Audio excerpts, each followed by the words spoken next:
प्यारे बच्चों, मैं धर्मेंद्र, पीजीटी हिंदी जवाहर नवोदय विद्यालय रिकांग पीओ किन्नौर हिमाचल प्रदेश से। और इससे पूर्व भी मैंने आपके लिए कुछ वीडियो बनाई हैं और मुझे आशा ही नहीं पूर्ण विश्वास है कि आपको ये पसंद आई होंगी। आपने शेयर भी किए होंगी और सब्सक्राइब भी की होंगी। आज हम पढ़ने वाले हैं सीबीएसई पाठ्यक्रम की पुस्तक वितान भाग 2 का चतुर्थ पाठ। इसका नाम है डायरी के पन्ने।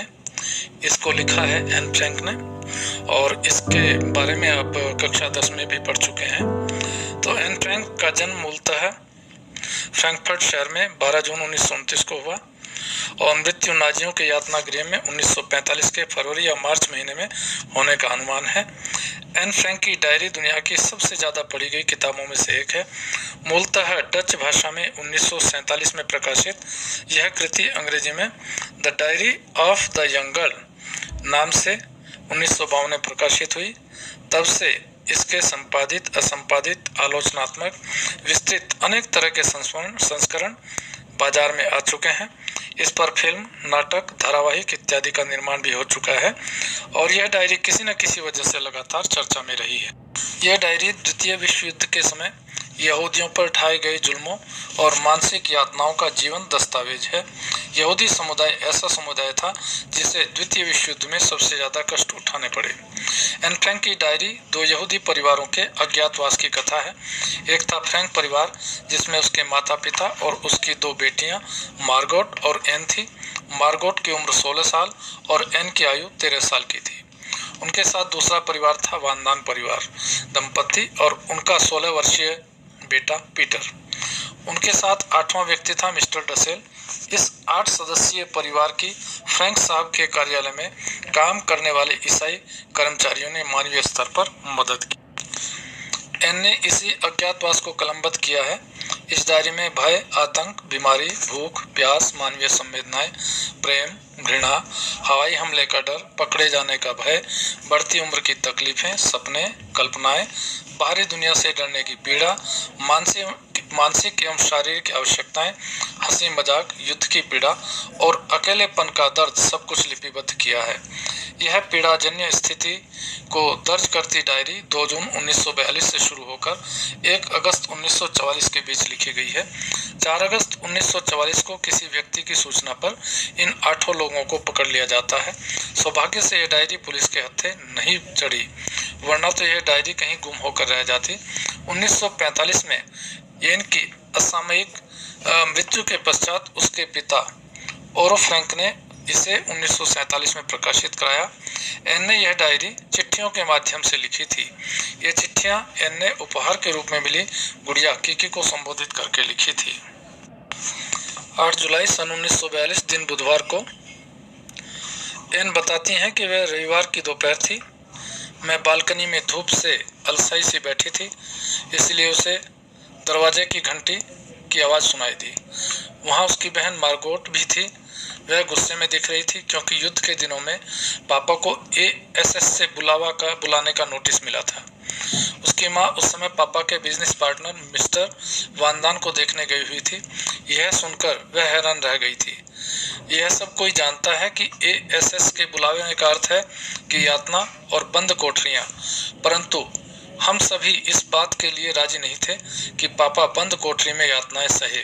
इसलिए हम सभी ने यह निर्णय किया कि सभी पापा के कार्यालय और उससे सटे गोदाम में अज्ञातवासी के रूप में रहेंगे। इसलिए सबने अपने दैनिक जीवन की जरूरतों के लिए आवश्यक सामान थैलों में भरा और पापा के कार्यालय के कमरों में रहने लगे। वहाँ चारों ओर अव्यवस्था तथा फाइलें और अलमारियों का साम्राज्य था।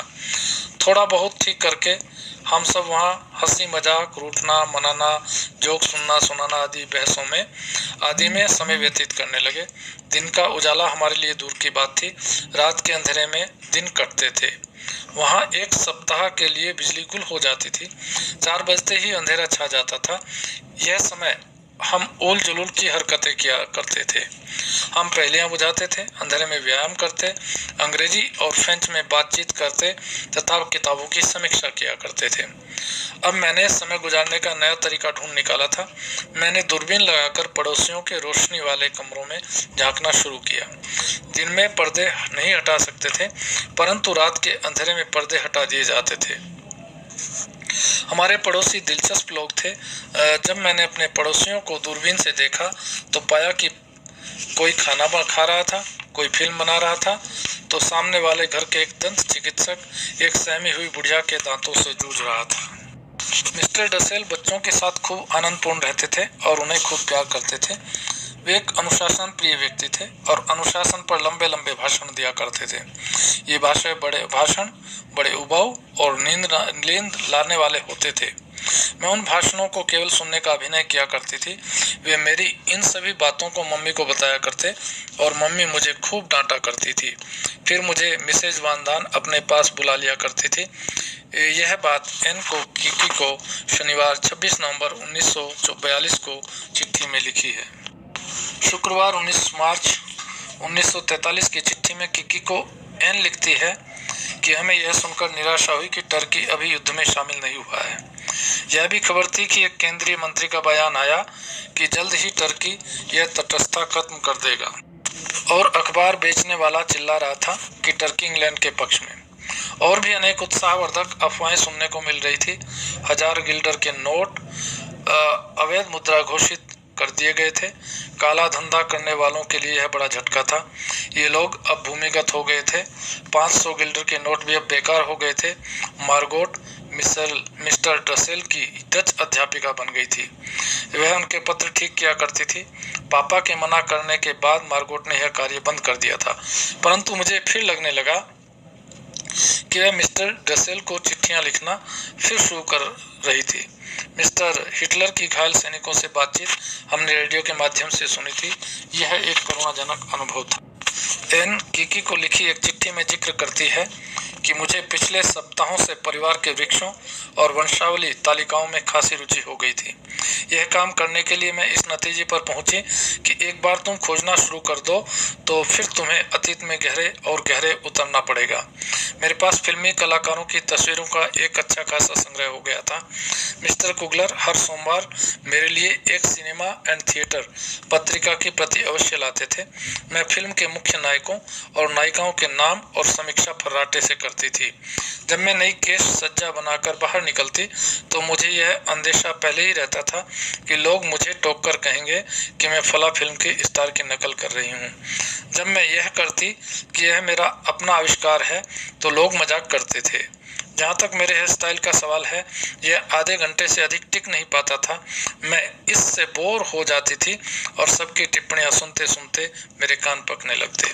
मैं सीधे स्नानागार में जाती और मेरे बाल फिर से उलझकर घुंघराले हो जाते थे।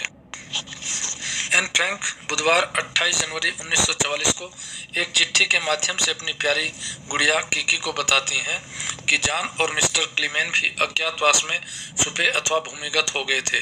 लोगों के बारे में कहना और सुनना अच्छा लगता था। हम सभी उनकी बातों को ध्यान से सुना करते थे। वह कहा करते थे कि हमें सबकी तकलीफों से हमदर्दी है जो गिरफ्तार हो गए हैं, और उन लोगों की खुशी में हमारी खुशी है जो कैद से आज़ाद हो गए हैं। भूमिगत होना या अज्ञातवास में चले जाना अब आम बात हो गई है। कुछ लोग ऐसे भी हैं जो छुपे लोगों को वित्तीय सहायता पहुंचाते हैं। यह बात हैरान कर देने वाली है कि ये लोग अपनी जान जोखिम में डालकर दूसरों की मदद करते हैं। इसमें सबसे बढ़िया उन लोगों का है जो आज तक हमारी मदद कर रहे हैं और हमें उम्मीद है कि हमें सुरक्षित किनारे तक ले जाएंगे। वे प्रतिदिन हमारे पास आकर कारोबार और राजनीति की बातें करते थे। वे हमारे जन्मदिन पर फूल और उपहार लेकर आते थे। वे हमें हमेशा खुश रखने के लिए कोशिश करते रहते थे। वे सदैव अपनी बेहतरीन भावनाओं और प्यार से हमारे दिल को जीत लेते थे। एन किकी को संबोधित करते हुए कहती हैं कि कैबिनेट मंत्री बाल्के स्टीन ने लंदन से डच प्रसारण में कहा है कि युद्ध के बाद युद्ध का वर्णन करने वाली डायरियों और पत्रों का संग्रह किया जाएगा। यह सुनते ही हर कोई मेरी डायरी को पाने के लिए उत्सुक था। एन सोचती है कि 10 साल बाद जब लोगों को पता चलेगा कि हम किस प्रकार अज्ञातवास में जी रहे थे तो शायद लोग चकित रह जाएंगे। हवाई हमले के समय औरतें बुरी तरह से डर जाती थी। जब ब्रिटिश लड़ाकू जहाज 550 टन गोला बारूद बरसाते थे तो हमारे घर घास की पत्तियों की तरह कांप जाते थे। हमारे घरों में अनेक अजीब तरह की महामारियां फैल रही थी। चोरी चकारी की घटनाएं लगातार बढ़ रही थी। डच लोगों में अंगूठी पहनने का रिवाज खत्म हो गया था। 8-10 वर्ष के छोटे बच्चे घरों की खिड़कियां तोड़कर घरों में घुस जाते थे। उनको जो चीज हाथ लगती थी उसे चुरा ले जाते थे। अगर आप अपने घर से 5 मिनट के लिए बाहर चले गए तो आपका घर पूरी तरह से साफ हो चुका होता था। गली नुक्कड़ों पर बिजली से चलने वाली घड़ियां चोरी हो जाती थी तथा सार्वजनिक टेलीफोनों और उनके पुर्जे अचानक गायब हो जाते थे। डच लोग भूखे रहते थे। पुरुषों को जर्मनी भेजा जा रहा था। घर में बच्चे बीमार थे और भूख से बेहाल थे। सब लोग फटे पुराने कपड़े पहनते थे तथा फटे जूतों को पहनकर काम चला रहे थे। जीवन जीना बिल्कुल दूभर हो गया था। मंगलवार 11 अप्रैल 1944 के दिन लिखी डायरी में एन लिखती है कि शनिवार के कोई 2 बजे तेज गोलाबारी शुरू हो गई थी। मशीन गनें आग बरसा रही थी। रविवार के दिन पीटर और मैं दूसरी मंजिल पर सटे बैठे थे। हम 6 बजे ऊपर गए और 7:15 बजे तक एक दूसरे से सटकर बैठे रहे क्योंकि कुशन बहुत छोटा था। रेडियो पर बहुत ही खूबसूरत भोजाई संगीत बज रहा था। मुझे रात को बजने वाला राग बहुत पाता है। यह संगीत मेरी आत्मा की गहराइयों में उतरता चला जा रहा था। चूंकि हम मिस्टर डसेल का कुशन ऊपर लेकर गए थे और इसी बात को लेकर मिस्टर डसेल नाराज हो रहे थे, इसलिए हम जल्दी से भागकर नीचे उतर आए थे। हमने मिस्टर डसेल के कुशन में कुछ ब्रश डाल दिए थे। हम यह अंदाजा लगा रहे थे कि मिस्टर डसेल ये इस पर बैठेंगे तो खूब हंसेंगे, परंतु मिस्टर डसेल अपने कमरे में जाकर बैठ गए और फिर हमने कुशन में डाले ब्रशों को बाहर निकाला। इस छोटे से प्रहसन पर हंसते हंसते हमारा बुरा हाल हो रहा था, लेकिन जल्द ही यह हंसी मजाक डर में तब्दील हो गई जब यह अंदाजा लगाया गया कि पुलिस के आने की आशंका है। सभी मर्द लोग इस बात को लेकर नीचे चले गए थे और औरतें डर से सहमी हुई थी। फिर बत्तियां बुझा दी गई। देर रात जब सभी मर्द एक बार फिर नीचे गोदाम में गए तो सेनमार अपने काम में लगे हुए थे। मर्दों को देखकर वे भाग गए थे। उनका यह प्रयास निष्फल कर दिया गया था। यह घटना अपने आप में एक बड़ी मुसीबत थी। 13 जून दिन मंगलवार 1944 को चिट्ठी में एन किकी को बताती हैं कि वह 15 वर्ष की हो गई है। इस जन्मदिन पर सभी ने उसे उपहार दिए थे। अब दुश्मन देशों ने एक दूसरे पर हमले तेज कर दिए थे और चर्चिल तथा अन्य अधिकारी उन गांवों का दौरा कर रहे थे जिन पर ब्रिटिश सैनिकों ने कब्जा कर लिया तथा बाद में मुक्त कर दिया था। चर्चिल एक जन्मजात बहादुर थे। वे टारपीड नाव में थे। इन्हीं टारपीड नावों के माध्यम से तटों पर गोलाबारी की जाती थी। अगर ब्रिटिश ने जर्मनी के साथ संधि कर ली होती तो हॉलैंड और उसके पड़ोसी देशों के हालात खराब हो जाते। हॉलैंड जर्मनी बन चुका होता और इस प्रकार उसका अंत भी हो सकता था। एन अपनी निजी बात को सार्वजनिक करते हुए किक्की को कहती हैं कि यह सच है कि पीटर मुझे प्यार करता है, गर्लफ्रेंड की तरह नहीं बल्कि एक दोस्त की तरह। उसका स्नेह दिन पर दिन बढ़ता ही जा रहा है, लेकिन कोई रहस्यमयी ताकत हम दोनों को पीछे की तरफ खींचती है। मैं नहीं जानती कि वो कौन सी शक्ति है। एन पीटर के प्रेम में दीवानी है। वह स्वयं कहती है कि अगर मैं उसके कमरे में 1-2 दिन के लिए न जाऊं तो मेरी बुरी हालत हो जाती है। मैं उसके लिए तड़पने लगती हूँ। पीटर एक सच्चा, अच्छा और ईमानदार लड़का है, लेकिन वह मुझे इस तरह से निराश करता है। वह शांतिप्रिय, सहज, सरल, सहनशील एवं आत्मीय व्यक्ति था। उसका एक मिशन था कि वह उन सभी इल्जामों को गलत साबित कर सके जो उसके ऊपर लगे हुए थे।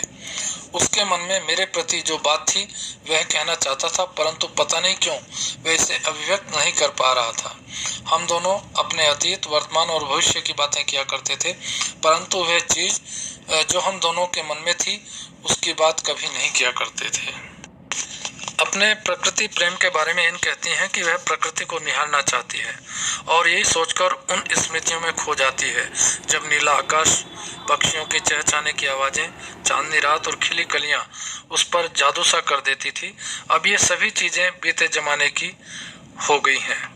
वह आगे कहती है कि आसमान, बादलों, चांद और तारों की तरफ देखना मुझे शांति और आशा की भावना से सरोबार कर देता है। उसके दिमाग में कुछ इस प्रकार के प्रश्न उठते हैं जो उसे लगातार परेशान करते थे, जैसे पुरुषों का औरतों पर शुरू से शासन करना, सौभाग्य से शिक्षा, काम और प्रगति ने औरतों की आंखें खोल दी हैं। अब कई देशों में उन्हें बराबरी का दर्जा दिया जाता है। आधुनिक महिलाएं अब स्वतंत्र होना चाहती हैं। वह चाहती हैं कि महिलाओं का पूरा सम्मान होना चाहिए। वह पुरुष की मानसिकता के बारे में कहती हैं कि सैनिकों और युद्धों के वीरों का सम्मान किया जाता है, उन्हें अलंकृत किया जाता है, उन्हें अमर बना डालने तक का शौर्य प्रदान किया जाता है, शहीदों को भी पूजा जाता है। लेकिन कितने लोग ऐसे हैं जो औरतों को भी सैनिक का दर्जा देते हैं? लोग शायद ये भूल जाते हैं कि औरत ही मानव जाति की निरंतरता बनाए रखती हैं। वह लगातार संघर्ष करती है। शायद इतना संघर्ष सारे सिपाही मिलकर भी नहीं करते।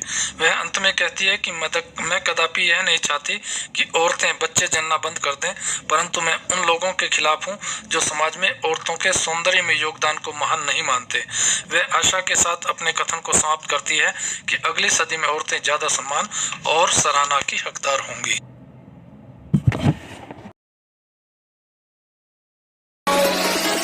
You're a superhero.